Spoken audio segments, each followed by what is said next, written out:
तो यदि हम यहाँ किसी से कर्ज लिया और आप कर्ज नहीं दे पाए तो याद रखना वही आदमी आपके घर में पुत्र बनकर आ जाएगा।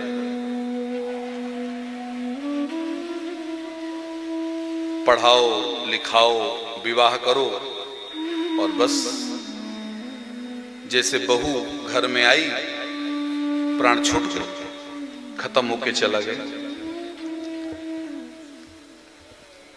एक होता है दुश्मन बंधु, ये पिछले जन्म का दुश्मन पुत्र बन करके आता है। ऐसा पुत्र कदम कदम पर दुख देता है। एक पुत्र होता है उदासीन, ऐसा पुत्र माँ बाप को न सुख देता न दुख देता, बस कहने मात्र को पुत्र होता है। और एक होता है सेवक पुत्र, ये पिछले जन्म में तुमने किसी की सेवा की है, वही तुम्हारे घर में पुत्र बन के आ गया, पुत्री बनकर आ गया। इसलिए सेवा ही परमो धर्म। सेवा कभी खाली नहीं जाती।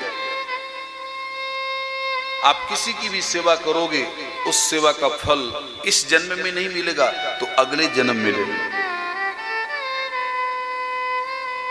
पहला सुख निरोगी काया, दूजा सुख घर में हो माया, तीजा सुख कुलवंती नारी, चौथा सुख पुत्र हो आज्ञाकारी, पंचम सुख स्वदेश में बासा, छठवां सुख राज हो पासा, आहा सातवां सुख संतोषी जीवन, ऐसा हो तो धन्य है जीवन। सातवां सुख संतोषी जीवन, भागा भागा क्यों फिरे तुझको सब मिल जाए, उतने में संतोष कर जामे कुटुंब समाए। जो विधिना ने लिख दई छठी रात्रि के अंक, राई घटे न तिल बढ़े रह रे जीव निसंत। मेरे भैया आप सब अपने लोग बैठे हैं, कर्म का फल भगवान के पिता को भी भोगना पड़ता है। इसीलिए लिखा है कि भगवान से मत डरो, लेकिन अपने कर्म से डरना चाहिए। कर्म का भोग परमात्मा को भी भोगना पड़ता है। पूर्व जन्म के फल बिना मिले न वस्तु चार, धन विद्या और बाहुबल और सुशील। इसके बाद श्रीमद् भागवत जी में हम लोग अष्टम स्कंद को पुंसवन व्रत का स्मरण करके विश्राम करते हैं। 6 स्कंद तक की कथा हम आपको सुना चुके। अब हम लोग सप्तम स्कंद में प्रवेश कर रहे हैं। आज भागवत जी का चतुर्थ दिवस है। अभी हमको दसम स्कंद तक पहुंचना है। अभी हम लोग सप्तम में हैं। अभी अष्टम की कथा आप सुनेंगे। अभी आप नवम की कथा सुनेंगे। फिर दसम स्कंध में भगवान का प्राकट्य होगा।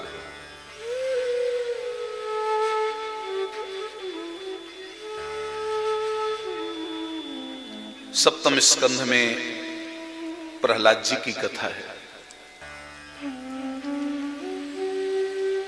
बंधु,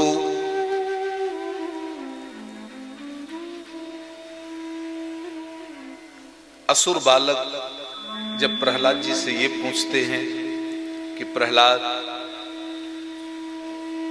जिस स्कूल में हम पढ़ते हैं, जिस पाठशाला में हम पढ़ते हैं, उसी पाठशाला में तुम भी पढ़ते हो, जहां हम रहते हैं वहां तुम भी रहते हो,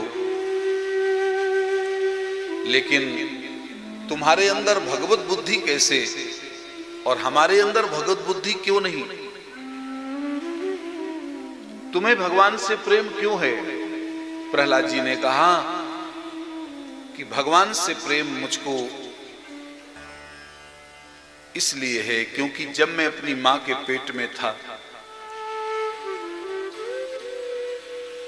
तब मेरे पिताजी तपस्या करने चले गए थे। देखो प्रहलाद जी अपनी कहानी सुना रहे हैं, ध्यान से कहानी सुनो। प्रहलाद जी अपनी कहानी सुना रहे हैं। प्रहलाद जी कहते हैं जब मैं अपनी मां के पेट में था तब मेरे पिताजी हिरण्यकश्यपु तपस्या करने चले गए थे।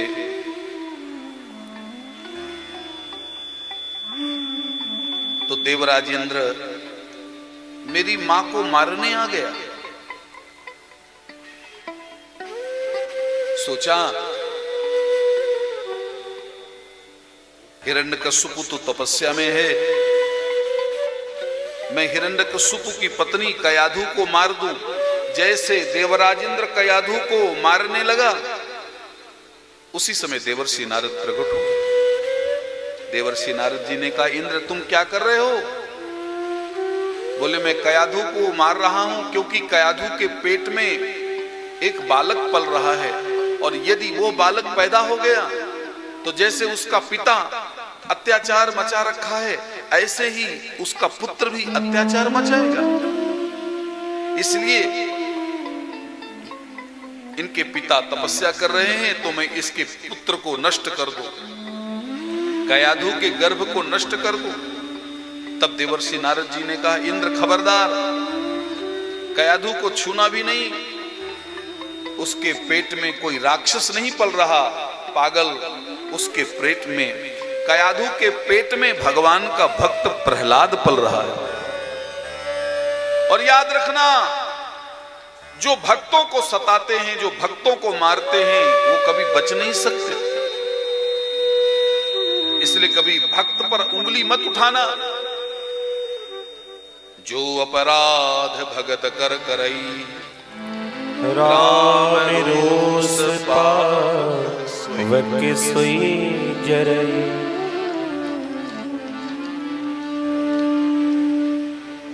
देवराज इंद्र ने कयाधु को छोड़ दिया। कयाधु ने कहा नारद जी जब तक मेरे पति तपस्या करके वापस लौट कर नहीं आ पाते तब तक आप मुझे अपने आश्रम में रख लो। और देखो नारद जी की महिमा सुनिए। नारद जी ने कहा कोई बात नहीं कयाधु, जब तक तुम्हारे पति तपस्या से वापस नहीं लौट कर आते तब तक तुम्हारा गर्भ भी नहीं होगा। इच्छा वृत्ति का वरदान दिया कि जब तुम इच्छा करोगी, इच्छा प्रसूति का वरदान दिया। देखो नारद जी की जरा महिमा सुनिए। नारद जी ने कयाधु को क्या वरदान दिया कि जब इच्छा होगी तभी प्रसव होगा। इच्छा प्रसूति का वरदान दिया और यही कारण हुआ कि हजारों वर्ष तक कयाधु अपने पेट में बच्चे को धारण किए रही और उसका यह संकल्प था कि जब मेरे पति आएंगे तभी मैं प्रसव करूंगी। अब तो महाराज कयाधु के पेट में बच्चा है, बालक है और नारद जी का सत्संग मिल गया। रोज कयाधु नारद जी के सामने बैठ जाती, नारद जी खूब सत्संग सुनाते और वो सत्संग का प्रभाव जितना कयाधु पर पड़ा उससे ज्यादा कयाधु के पेट में पलने वाले बच्चे पर पड़ गया। आज विज्ञान भी इस बात को स्वीकार कर लिया, आज मेडिकल साइंस ने भी इस बात को स्वीकार कर लिया है कि गर्भस्थ शिशु पर बच्चे का बड़ा प्रभाव पड़ता है। जब कोई मां सगर्भा होती है उस समय जिस प्रकार का वो चिंतन मां करेगी उसी प्रकार की संतान पैदा होगी। और यही कारण हुआ कि प्रहलाद जी परम भक्त पैदा हुए। लेकिन बंधु, और अब मेरी प्रार्थना है व्यवस्था संभालने वालों से, जो भागवत कथा की व्यवस्था संभाल रहे हैं। ये जिस तरफ माताएं बैठी हैं उधर की जगह भर गई है। मैं भाइयों से प्रार्थना करूंगा कि भाई लोग थोड़ा हमारे पास आ जाएं, आगे आ जाएं, थोड़ा आप आगे आ जाएं। और अब जो शेष माताएं कथा में पधारें उनको व्यासपीठ की दाहिनी तरफ बिठाया जाए। आप लोग आगे आ जाएं।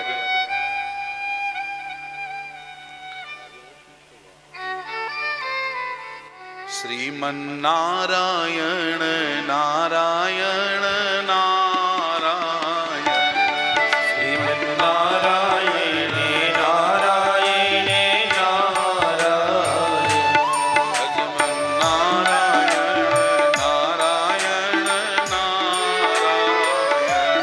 भजमन नारायण नारायण नारायण, श्रीमन नारायण नारायण नारायण। जो माताओं को पीछे कष्ट हो, ये जो जगह खाली हो गई है वहां आ जाएं। श्रीमन नारायण नारायण नारायण, नारायण नारायण नारायण,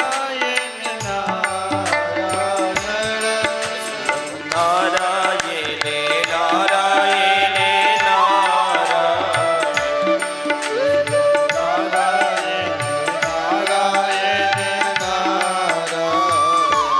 श्रीमन नारायण नारायण नारायण, श्रीमन नारायण नारायण। ओ लक्ष्मी नारायण नारायण नारायण, लक्ष्मी नारायण नारायण, लक्ष्मी नारायण नारायण नारायण, लक्ष्मी नारायण नारायण, श्रीमन नारायण नारायण। ताली सेवा करते हुए श्रीमन नारायण नारायण नारायण, लक्ष्मी नारायण नारायण नारायण, लक्ष्मी नारायण नारायण नारायण।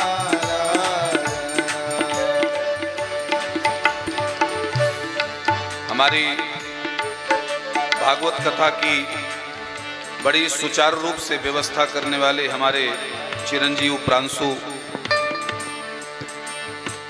अब जो भी शेष माताएं आएंगी कृपया व्यासपीठ के दाहिने तरफ बैठाएंगे। आने जाने वालों को आने जाने दीजिए। आप अपना ध्यान केवल भगवान की कथा में।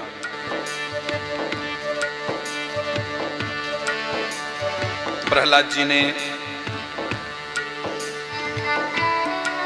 एक दिन अपने पिताजी से कहा, पिताजी मैं आपसे कुछ पूछना चाहता हूं। पिताजी ने कहा, बोलो बेटा। पिताजी, संसार में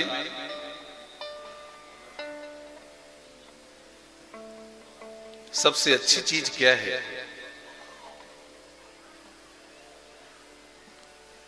हिरण्यकशिपु ने कहा, प्रहलाद मुझे नहीं पता, तू बता।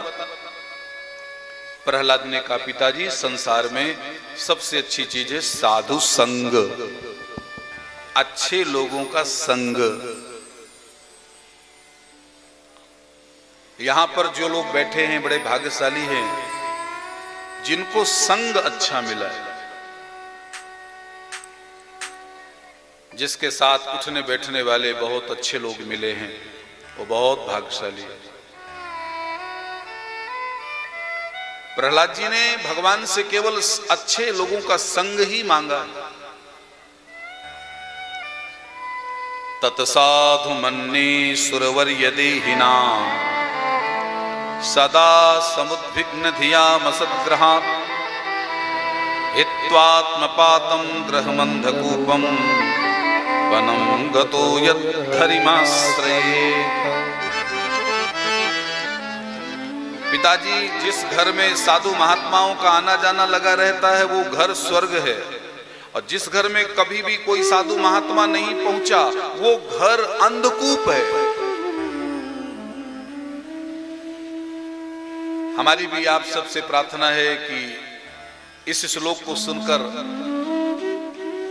आप भी ये धारणा बनाएं कि हमारे घर में भी अच्छे लोगों का आना जाना लगा रहे।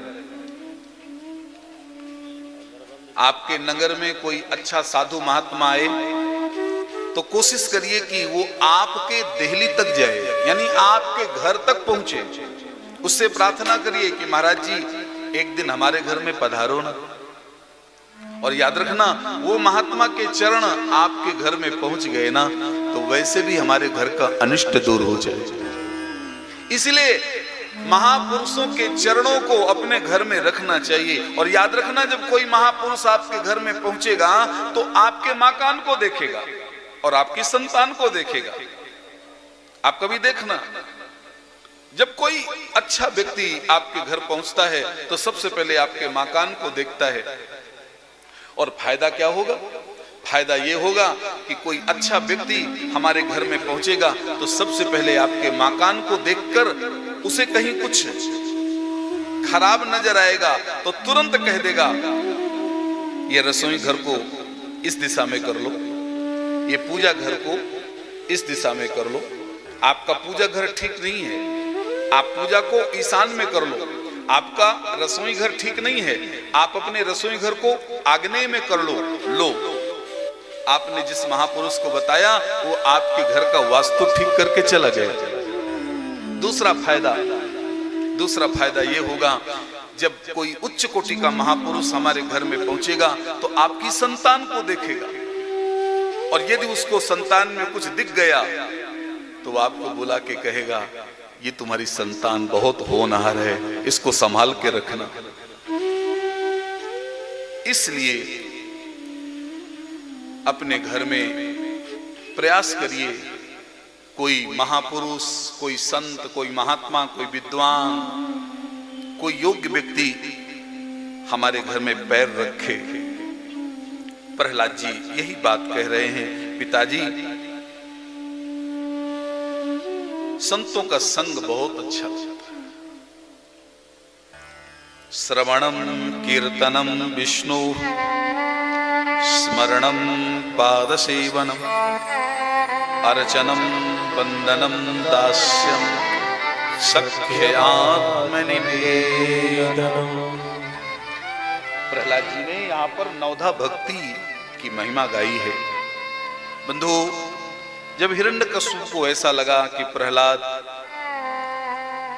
मेरी छोटी संतान बिगड़ गई, मेरे शत्रु का नाम ले रही है, हरि मेरा शत्रु है। एक दिन हिरण्यकश्यप ने अपने प्रहलाद को बिठा करके समझाया, अरे प्रहलाद, जिस हरि का तू नाम लेता है वही हरि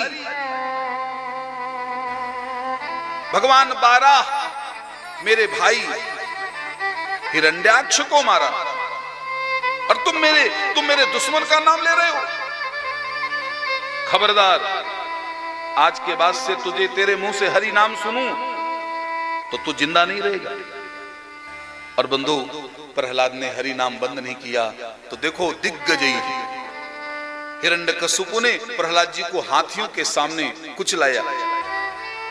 जब प्रहलाद जी को हाथियों के सामने कुचलाने के लिए खड़ा किया तो प्रहलाद जी छोटे तो है ही, तो हाथियों के सामने खड़े होकर पता क्या कहते?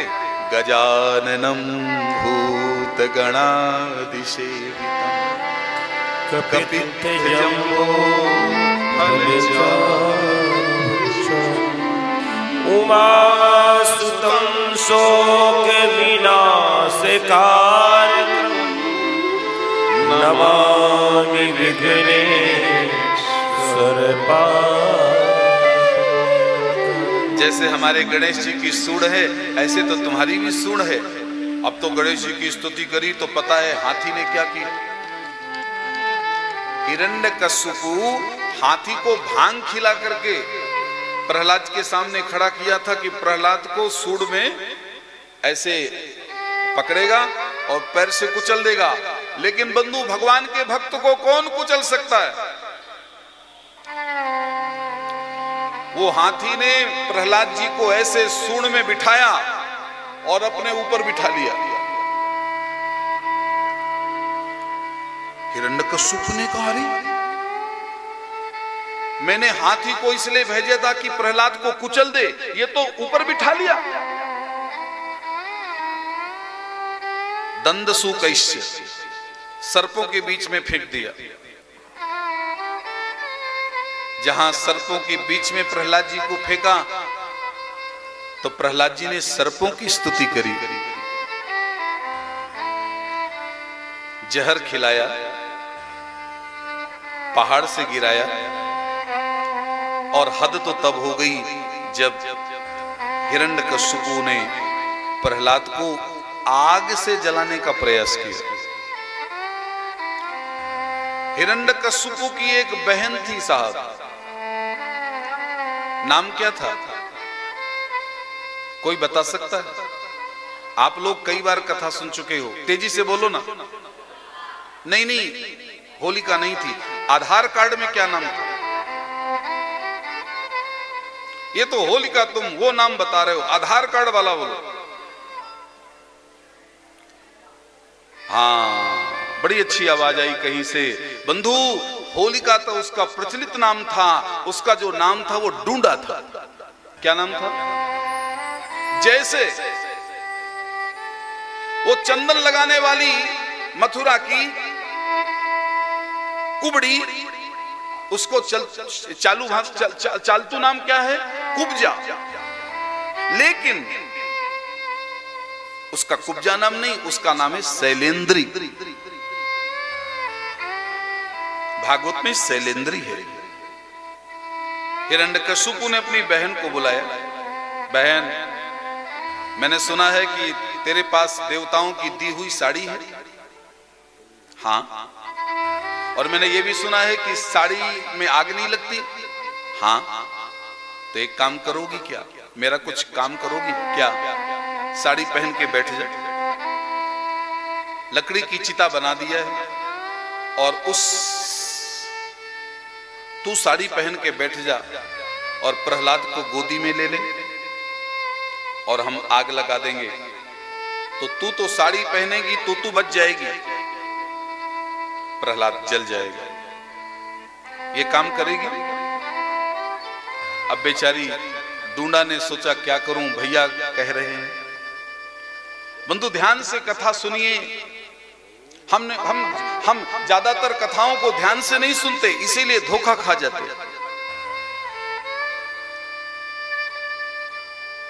हिरण्यकश्यपु की बहन डूंडा ने साड़ी पहन के प्रहलाद को गोदी में तो ले लिया, लेकिन फिर डूंडा ने विचार किया, यदि आज मैं प्रहलाद को जला दूंगी तो बुआ का रिश्ता कलंकित हो जाएगा, क्योंकि मैं प्रहलाद की बुआ हो गई। और यदि मैंने प्रहलाद को जला दिया, आने वाला समाज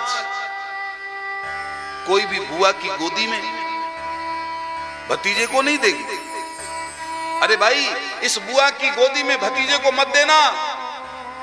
क्यों? क्योंकि एक बुआ भतीजे को जला दिया तो बुआ का रिश्ता कलंकित हो जाएगा। वाह रे डूंडा, कितनी महान! बुआ का रिश्ता कलंकित ना होने पाए तो डूंडा ने ऐसी चालाकी से अपनी साड़ी प्रहलाद के शरीर पर लिपटा दिया और उतने में आग लग गई। डूंडा जलकर राख हो गई, प्रहलाद जी बच गए।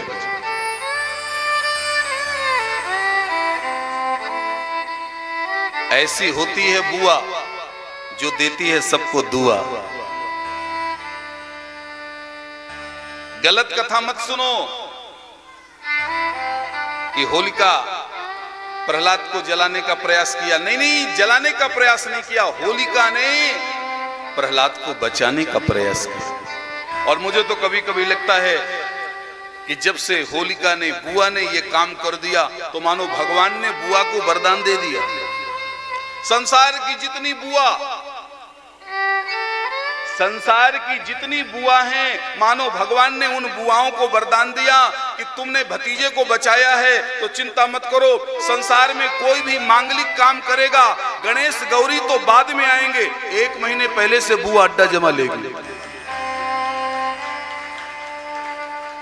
और मुझे तो कभी कभी लगता है कि जिसके घर में बुआ ना आए, जिसके घर में बहन बेटियां ना आए, उनके घर में गणेश गौरी भी नहीं आते साहब, उनके घर में भगवान भी नहीं आएंगे यदि आपने अपनी बहन बेटियों का सम्मान नहीं किया। जिस घर में बहन बेटियों का सम्मान नहीं, उस घर में याद रखना हमारे देवी देवताओं का वास नहीं। इसलिए हम सबको अपनी बहन बेटियों का सम्मान करना चाहिए। इसी कड़ी में हमारे आदरणीय सम्माननीय विद्वत वरिष्ठ, विद्वत वरेण्य, आदर्श संस्कृत महाविद्यालय के प्रधानाचार्य आचार्य पूर्णेंदु जी महाराज जी,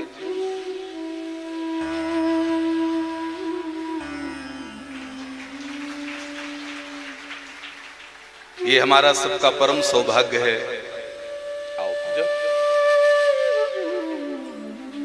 कि एक परम विद्वान हमारे भागवत कथा में पधारे। आप सब लोग ताली बजा करके जोरदार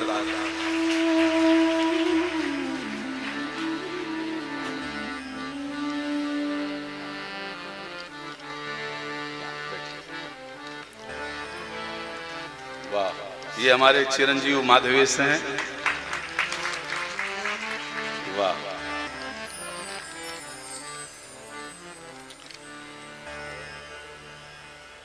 हमने अपने चिरंजीव पुत्र माधवेश को, ओम को आचार्य जी के ही चरणों में सौंप दिया है। बंधु, अभी तक आपने जिनको भी शिक्षा दिया है, जिन बच्चों को पढ़ाया है,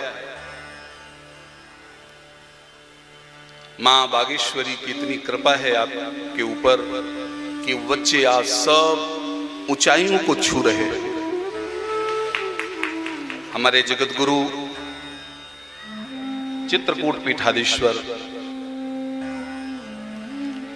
आपका बहुत सम्मान करते हैं, बहुत आदर करते हैं, बहुत दुलार करते हैं। जब कभी चित्रकूट पीठाधीश्वर पूज्य गुरुदेव को कोई संस्कृत व्याकरण की चर्चा, पाणिनि व्याकरण की चर्चा करनी होती है तो हमारे आचार्य जी को बुलाया जाता है। बहुत बहुत प्रसन्नता, बड़ी खुशी। हमारी पूजा जी का भी पदार्पण हुआ। व्यासपीठ हृदय से स्वागत करती है। तो मैं आपसे विनती कर रहा था कि प्रहलाद जी बच गए, लेकिन एक दिन हिरण्यकश्यप ने कहा, प्रहलाद तुम मेरी बहन को भी खा गए, अब तुमको दुनिया में कोई नहीं बचा सकता, मैं तुझे मारूंगा, लेकिन मारने से पहले मैं तुमसे पूछूंगा कि तेरा भगवान कहां है जो तुझे बचाता है? जल्दी बोल, तेरा ईश्वर कहां है जो तेरी रक्षा करता है? बंधु याद रखना, भक्ति का ये गुण है। भगवान का जो भक्त होता है कभी भयभीत नहीं होता। जो जीवन में हमेशा सत्य बोलता है, याद रखना वो कभी भयभीत नहीं हो सकता। प्रहलाद जी हमेशा सत्य बोलते हैं, भगवान के भक्त हैं, तो प्रहलाद जी भयभीत नहीं हो रहे, जबकि हिरण्यकशिपु ऐसे तलवार दिखा रहा है, जल्दी बता अब मैं तेरी गर्दन काटने वाला हूं, तेरा भगवान कहां है? प्रहलाद कहते हैं ईशावास्यमिदं सर्वम यत् किंचिन जगत्याम जगत देश काल दिश विदिशहु माहि, कहां सो कहां जहां प्रभु नहीं। मेरा भगवान सब जगह है पिताजी। हिरण्यकशिपु ने कहा जब तेरा भगवान सब जगह है तो कस्मात् स्तंभेन दृश्यते, ये खंभे में क्यों नहीं दिख रहा? जब तेरा ईश्वर सब जगह है तो खंभे में भी होना चाहिए। प्रहलाद ने मुस्कुराते हुए कहा पिताजी खंभे में भी बैठा है, छूना नहीं। अहंकारी तो था ही हिरण्यकशिपु, और जैसे उस पत्थर के खंभे में हिरण्यकशिपु ने अपनी मुष्टिका का प्रहार किया, श्रीमद् भागवत में लिखा है उसी खंभे से नायं मृगो नापि नरो विचित्र महो किमेतन् मृगेन्द्र रूपम् मीमांसमानस्य समर्थितोग्रतो नृसिंहरूपस्तदलं भयानकम् वागीशा यस्य वदने लक्ष्मीर्यस्य च वक्षसि यस्यास्ते हृदये संवित् तं नृसिंहं महं भजे। उग्रवीरं महाविष्णुं ज्वलन्तं सर्वतोमुखं नृसिंहं भीषणं भद्रं मृत्युं नमाम्यहम्। भगवान नरसिंह का प्रकट होता है। भगवान नरसिंह जब प्रकट हुए तो हिरण्यकशिपु को सबसे पहले पकड़ा और पकड़ करके कहते हैं तुमने मेरे भक्त को बहुत सताया, अब मैं तुमको मारने जा रहा हूं, जल्दी बोलो तेरी मृत्यु कैसे करूं? तो हिरण्यकशिपु कहता है आप हमको नहीं मार पाओगे। क्यों? क्योंकि मैंने ब्रह्मा जी की तपस्या करके वरदान पाया हूं, ब्रह्मा की सृष्टि में मुझे कोई नहीं मार पाएगा। भगवान नरसिंह कहते हैं बेटा मैं ब्रह्मा की सृष्टि का नहीं हूं, मैं खुद ब्रह्मा तैयार करता हूं। और कोई वरदान है तेरे पास? हिरण्यकशिपु ने कहा हां मेरे पास एक वरदान ये है कि ना मैं बाहर मरूं न मैं अंदर मरूं। भगवान ने कहा ना मैं तुझको बाहर मारूंगा और ना मैं तुझको अंदर मारूंगा, मैं तुझको दरवाजे की देहली में बैठ के मारूंगा। और बंधु जब से नरसिंह भगवान दरवाजे की देहली में बैठ गए तब से दरवाजे की देहली की पूजा शुरू हो गई। हमारी भी आप सबसे एक हाथ जोड़कर प्रार्थना है, आप अपनी बेटी का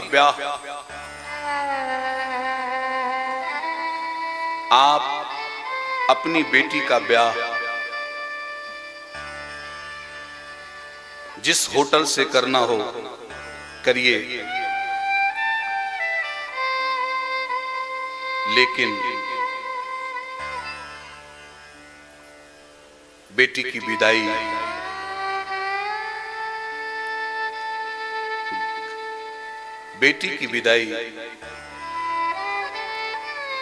घर से ही करना चाहिए। घर से बेटी की विदाई यदि होगी ना तो वो जो देहली है ना, घर की देहली, बंधु जिस आंगन में बेटी खेलती है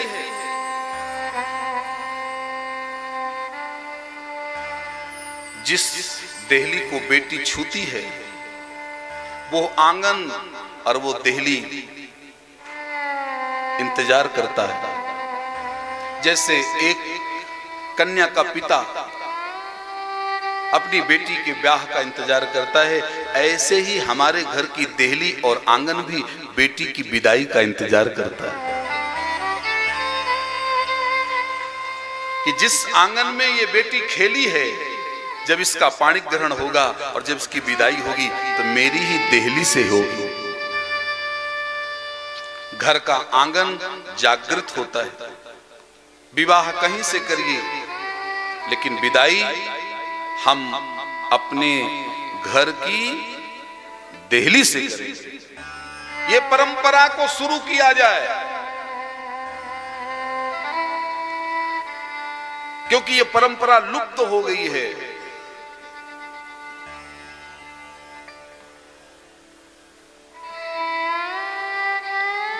कथाओं के माध्यम से ये संदेश भगवान सुखदेव जी दे रहे हैं कि बेटी की विदाई हम अपनी देहली से ही करें, क्योंकि देहली में भगवान नरसिंह का वास। ना दिन के मरूंगा ना रात के मरूंगा, तो कहां मारोगे? भगवान ने कहा, ना दिन के मारूंगा ना रात को मारूंगा, मैं तुझे संध्या में मारूंगा। ना अस्त्र से मरूंगा ना शस्त्र से मरूंगा, तो कैसे मारोगे? भगवान नरसिंह कहते, ना अस्त्र से मारूंगा ना शस्त्र से मारूंगा, तुझे नाखून से मारूंगा। हिरण्यकशिपु कहता है, मैं 12 महीनों में भी नहीं मरूंगा। तो भगवान ने कहा, बेटा मैं जानता था तू ये कहेगा, इसीलिए 13वां महीना मलमास का मैंने तेरे लिए ही बनाया है साहब।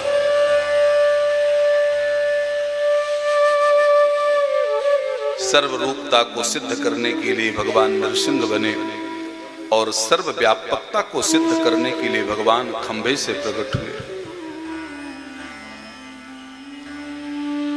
थोड़ा सा अधिक मास की चर्चा चली है, तो हम थोड़ा निवेदन करना चाहते हैं, उस निवेदन को ध्यान से सुन ले। अधिक मास क्या है? अधिक मास को मलमास भी कहा जाता है और अधिक मास को पुरुषोत्तम मास भी कहा जाता है। आज तो हमको कथा सुनाने में और भी सुख मिलेगा, क्योंकि आज हमें गर्व है कि हमारे कथा में कोई विद्वान महापुरुष बैठे। प्रत्येक महीने की मैं इतना सरल इस कथा को सुनाऊंगा जिससे आप सब समझ जाएंगे ये मलमास क्या है। ध्यान से सुने। प्रत्येक महीने की एक राशि होती है और प्रत्येक राशि का एक स्वामी होता है। चैत्र की राशि मेघ और मेघ का स्वामी मंगल।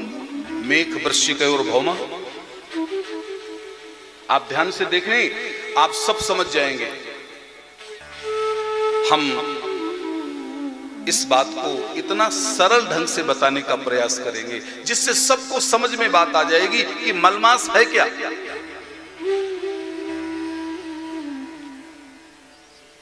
प्रत्येक महीने की एक राशि और प्रत्येक राशि का एक स्वामी होता है।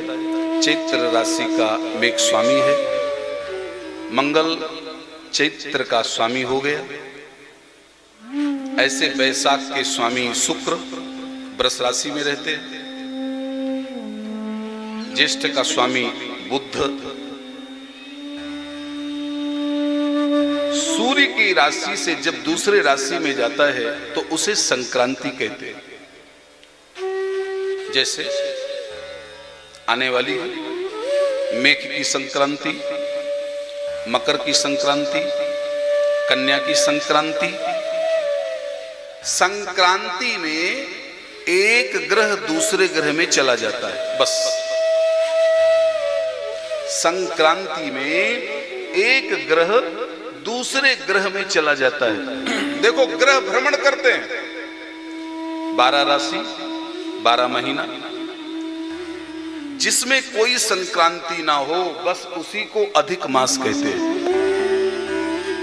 बात समझ में आ गई कि नहीं? जिसमें कोई संक्रांति ना हो उसे ही अधिक मास कहते हैं। जिसका कोई स्वामी नहीं होता। और यही कारण हुआ कि मलमास का कोई स्वामी नहीं था। तब मलमास भगवान के पास गया और भगवान से कहा, हे प्रभु, मेरा कोई स्वामी नहीं है और ये ग्रह मुझे पंगत से हटा दिया। बोले, तुम्हारा जब कोई स्वामी नहीं तो पंगत में बैठने का अधिकार भी नहीं, इसलिए मेरा कोई स्वामी नहीं है, मुझे पंगत में बिठाया नहीं जा रहा। आहा हा हा। भगवान नारायण ने कहा, मलमास, यदि तुम्हारा कोई स्वामी नहीं है तो लो, मेरा नाम पुरुषोत्तम भी है, मैं आज से तुम्हारे मास का स्वामी हो जाता हूं। तब से उस मास का नाम हो गया पुरुषोत्तम मास। तुम्हारा स्वामी मैं हूं। गीता जी में भगवान ने पुरुषोत्तम मास की बढ़िया चर्चा करी है। अधिक मास के स्वामी पुरुषोत्तम है। इसलिए बंधु, पुरुषोत्तम मास की बहुत महिमा है। भगवान ने महीना को भी पूरा किया और बस हिरण्यकशिपु का वध करते हैं। बाद में भगवान प्रहलाद जी से कहते, प्रहलाद जी, मैं तुम्हें वरदान देना चाहता हूं। बोले प्रभु प्यारे, प्रिय कोमल तिहारे, असुर के मारे, मम नाम एक गाने, गिरते गिराए, जल में डुबाए, अग्नि में जलाए, कभी राखी नहीं सताए। उर्से लगा प्रभु कहे बार बार, करुणा निधि है, करुणा दिखा। मंजुल मुखार विंदे, कके चूमी चूमी प्रभु,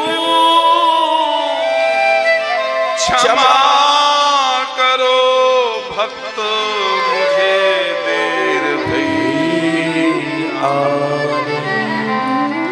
भगवान ने प्रहलाद जी से कहा, प्रहलाद जी, मुझे बहुत देर हुई, तुझे बहुत कष्ट मिला। खूब प्रहलाद जी की बड़ी गजब की स्तुति है। अब इस स्तुति में नहीं जाएंगे, नहीं तो आज बहुत लंबी यात्रा है।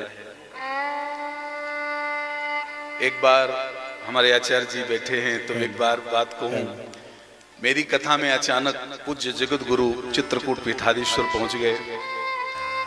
हमने बुलाया नहीं था, वो तो शहर से गुजर रहे थे, उनका वाहन, माइक से सुना। बहुत समय बीत गया तो बोले, ये तो नवलेश की आवाज है, चलो कथा सुनने चलते हैं। और कहते हैं, मेरा उस समय वही प्रहलाद स्तुति का प्रसंग चल रहा था। तो जैसे कथा में आए तो कहने लगे कि रुको, प्रहलाद स्तुति सुनाओ।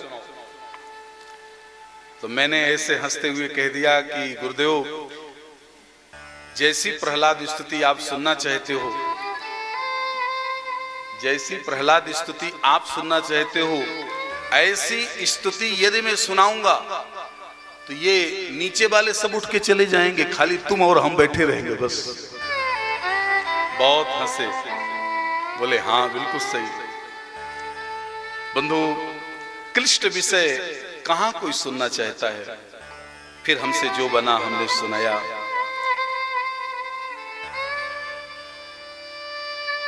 एक बात कहूं, जब भगवान जाने लगे, भगवान नरसिंह जाने लगे, तो प्रहलाद जी कहते हैं, प्रभु मेरे पिता ने बहुत मेरे साथ अत्याचार किया, मेरे पिता ने आपके साथ भी खूब अत्याचार किया, लेकिन फिर भी मैं आपसे हाथ जोड़कर प्रार्थना कर रहा हूं कि मेरे पिता को आप नरक में मत डालिएगा। देखो, आप मेरे पिता को, जिस पिता ने पूरे जीवन सताया, लेकिन पुत्र वात्सल्य, पुत्र का मोह देखो, मेरे पिता को नरक में न मत डालना। तो पता है भगवान ने क्या कहा? भगवान ने कहा त्रिहि सप्तभि पिता पूत, त्रिहि सप्तभि पिता पूत पितृभिः सहते नघ यत् साधुस् गृहे जातो भवान्यई कुल पावन। बेटा प्रहलाद, तेरे जैसा बालक जिस कुल में पैदा हो जाता है, उस कुल की पिता की चिंता नहीं, 3 पीढ़ियां नीचे की और 7 पीढ़ियां ऊपर की अपने आप सब स्वर्ग में चली जाती हैं। प्रहलाद, ऐसी बालिका पैदा तो हो जाए, ऐसा कोई बालक पैदा तो हो जाए। एक बात कहूं क्या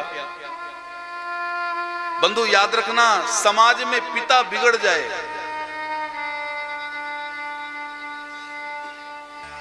ज्यादा फर्क नहीं पड़ेगा,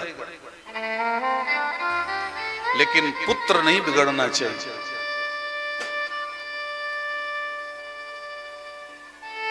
एक हंस और हंसनी, बहुत ध्यान से सुने, एक हंस और हंसनी आपस में प्रेम कर रही थी। उसी समय एक कौवा आया और हंसनी को पकड़ ले गया। हंस बेचारा रोता रोता कौवा के पास गया, कौवा मेरी पत्नी दे दो ना। तो पता है कौवा क्या कहता है? कौवा कहता है ये तेरी पत्नी नहीं, ये मेरी है। थोड़ा विचार करो, कहां कौवा और कहां हंसनी। अब बेचारा हंस करे क्या? सीधे जज साहब के पास गए। जज साहब, मेरी पत्नी हंसनी कौवा छीन ले गया, मेरी हंसनी दिला दो ना। तो जज साहब कहते हैं ठीक है, कल न्यायालय में आइएगा, फैसला करूंगा, हंसनी दिला दूंगा। अब देखो, कल फैसला होने वाला है। कौवा को पता चला कि कल जज साहब फैसला करेंगे, तो ये कौवा फैसला होने से पहले जज साहब के घर चला गया। ये जितने भी संसार के कौवे हैं, फैसला होने से पहले जज साहब के घर में ही जाते हैं। और जज साहब के घर में जाके कौवा ने जज साहब को लोभ दिया, जज साहब यदि आपने फैसला मेरे पक्ष में कर दिया तो मैं आपको घूस दूंगा। जज साहब ने क्या घूस दोगे? बोले मेरे पास घूस ये है कि कौवा, मैं पितृदूत हूं, मैं आपको बता दूंगा कि तुम्हारे पिताजी स्वर्ग में हैं कि वैकुंठ में हैं कि पाताल में हैं, क्योंकि सबके पिता मरने के बाद कहां पहुंचते हैं ये मुझे पता होता है। तो मैं बता दूंगा कि तुम्हारे पिताजी मरने के बाद कहां गए। अब जज साहब को लोभ आ गया। जज साहब को लगा कि चलो कम से कम मेरे पिता 4 साल पहले मर गए हैं, माता पिता शांत हो गए हैं, तो कम से कम मुझे पता तो चल जाएगा कि मेरे पिताजी कहां गए। तो जज साहब लोभ में आ गए और कौवा से कह दिया चिंता मत करो, फैसला तुम्हारे पक्ष पे होगा। अब बेचारा हंस रोते रोते न्यायालय में खड़ा है और कहता है जज साहब ये हंसनी मेरी है, कौवा छीन ले गया है, आप मुझको दिला दो ना। तो पता है जज साहब ने क्या कह दिया? जज साहब ने कह दिया कौवा, ए हंस तू झूठ बोलता है, ये हंसनी तेरी नहीं, ये कौवा की है। अब तो बेचारा हंस रोते रोते चला गया। लेकिन जज साहब ने धीरे से कौवा को बुला के कान में कहा, ए कौवा अब जरा बता कि मेरे पिताजी मरने के बाद कहां गए। तो कौवा ने पता क्या कहा? कौवा ने कहा जज साहब आपको शहर से थोड़ा बाहर चलना पड़ेगा, तब बता पाऊंगा। तो जज साहब शहर से बाहर गए, जहां शहर का पूरा कचरा, कूड़ा कचरा डाला जाता है, कौआ वहां ले गया जज साहब को, और जज साहब से कहता, जज साहब आओ कूड़े के ढेर में ये जो दो कीड़े लंबे लंबे जो दो कीड़े दिख रहे हैं ना, एक आपके पिताजी हैं और एक आपकी माताजी हैं। जज साहब को गुस्सा आया। जज साहब ने कहा, पागल, मेरे माता पिता कीड़े होंगे क्या? तब कौआ ने जो बात कही साहब सुनने जैसी है। कौआ ने कहा, जज साहब इतनी अच्छी पीठ में बैठकर, न्याय की पीठ में बैठकर, और हंसनी कौआ की बोलते हो? हंसनी हंस की होती है, और इतनी बड़ी पीठ, न्याय की पीठ में बैठ करके, लोभ में आकर के तुमने हंसनी कौआ की बताई। जिसकी ऐसी संतान होती है उसकी माता पिता की यही दुर्गति होती है,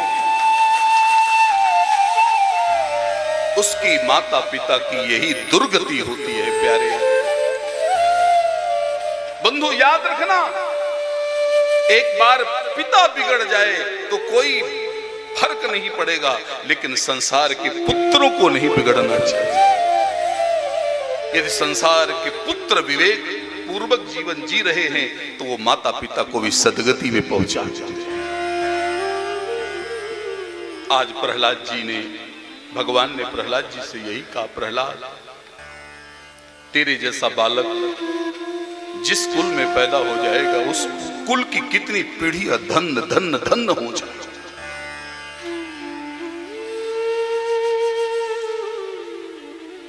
इसके बाद बंधु श्रीमद् भागवत जी में मानव धर्म, वर्ण धर्म, स्त्री धर्म, वर्ण व्यवस्था की बहुत बृहद चर्चा है। जैसे दसम स्कंद में रास पंचाध्यायी है, ऐसे भागवत जी के सप्तम स्कंद में गृहस्थ पंचाध्यायी है। कभी कभी हम सब जान करके विपत्ति, समस्या अपने घर में बुला लेते हैं। मानो ये कथा हम सबको सावधान करती है कि जो शास्त्र कहे उसी अनुसार हमें चलना चाहिए। शास्त्र कहीं नहीं कहता कि बहुत बड़ी मूर्ति आप अपने घर में रखें। बंधु याद रखना, बहुत बड़ी मूर्ति यदि आपके घर में रखी है और आप उसकी पूजा कर रहे हैं तो वही मूर्ति हमारे परिवार में उद्वेग का कारण बन जाएगी। जो मूर्तियां सम संख्या में होना चाहिए, हम गृहस्थियों के यहाँ उन मूर्तियों को सम संख्या में रखना चाहिए, और जिन मूर्तियों को विषम संख्या में होना चाहिए, हम गृहस्थियों को उन मूर्तियों को विषम संख्या में रखना चाहिए। घर में 2 शिवलिंग वर्जित है, कभी नहीं होना चाहिए। शिवलिंग का आकार भी बहुत बड़ा नहीं होना चाहिए। शिवलिंग से बड़ा नंदी नहीं बड़ा होना चाहिए। 3 गणेश हमारे पूजा के मंदिर में वर्जित है। आपके घर में 3 गणेश होंगे, हमारे परिवार में उद्वेग पैदा करेंगे। 2 शंख हमारे पूजा घर में होंगे, वो हमारे परिवार को उद्वेग पैदा करेंगे। 3 सूर्य की प्रतिमा, 3 गोमती चक्र, 2 गोमती चक्र, 2 शालिग्राम, 2 लड्डू गोपाल। लड्डू गोपाल की संख्या हमेशा विषम होना चाहिए। विषम तो आप सबको पता ही है, 1, 5, 7, 21, 23, 25, ये सब विषम संख्या है।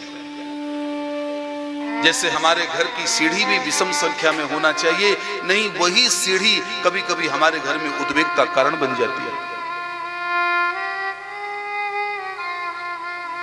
ततष्ठप दशांगुलम्मा, 10 अंगुल से ऊंची मूर्ति यदि हमारे घर में होगी तो वो भी हमारे दुख का कारण होगी। इसीलिए हमारे गृहस्थ के लिए प्रतिष्ठित मूर्ति रखने का निषेध है। बंधु, यदि हम अपने घर में प्रतिष्ठा करके मूर्ति रखते हैं तो उस मूर्ति की पूजा विशेष है। प्रतिष्ठा करने में हम बड़े बहादुर हैं, मंदिर बनवाने में भी हम बड़े बहादुर हैं, और मूर्ति रखने में भी हम बड़े बहादुर हैं, लेकिन पूजा करने में हम बहुत आलसी हैं साहब। मूर्तियां तो हम अपने घर में बड़ी रख लिया, और याद रखना, जिसके घर में बड़ी मूर्ति होगी उस मूर्ति की मंगला आरती होना अनिवार्य है, उस मूर्ति की भोग आरती होना अनिवार्य है, उस मूर्ति की श्रृंगार आरती होना अनिवार्य है।